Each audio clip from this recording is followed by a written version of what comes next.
ജാതികൾ കലഹിക്കുന്നതും വംശങ്ങൾ വ്യർത്ഥമായത് നിരൂപിക്കുന്നതുമെന്ത്? യഹോവയ്ക്കും അവൻ്റെ അഭിഷിക്തനും വിരോധമായി ഭൂമിയിലെ രാജാക്കന്മാർ എഴുന്നേൽക്കുകയും അധിപതികൾ തമ്മിൽ ആലോചിക്കുകയും ചെയ്യുന്നത്. നാം അവരുടെ കെട്ടുകളെ പൊട്ടിച്ച് അവരുടെ കയറുകളെ എറിഞ്ഞുകളക.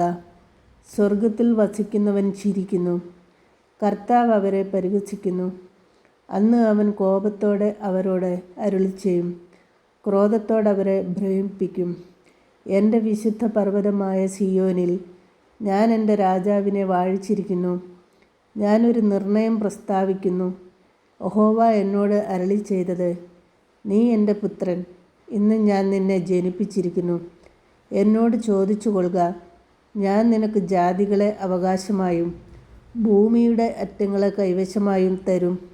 ഇരുമ്പുകോൽ കൊണ്ട് നീ അവരെ തകർക്കും, കുശവൻ്റെ പാത്രം പോലെ അവരെ ഉടയ്ക്കും.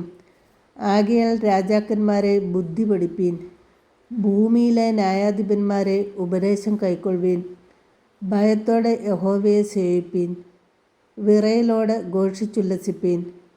അവൻ കോപിച്ചിട്ട് നിങ്ങൾ വഴിയിൽ വെച്ച് നശിക്കാതിരിപ്പാൻ പുത്രനെ ചുംബിപ്പീൻ. അവൻ്റെ കോപം ക്ഷണത്തിൽ ജ്വലിക്കും. അവനെ ശരണം പ്രാപിക്കുന്നവരൊക്കെയും ഭാഗ്യവാന്മാർ.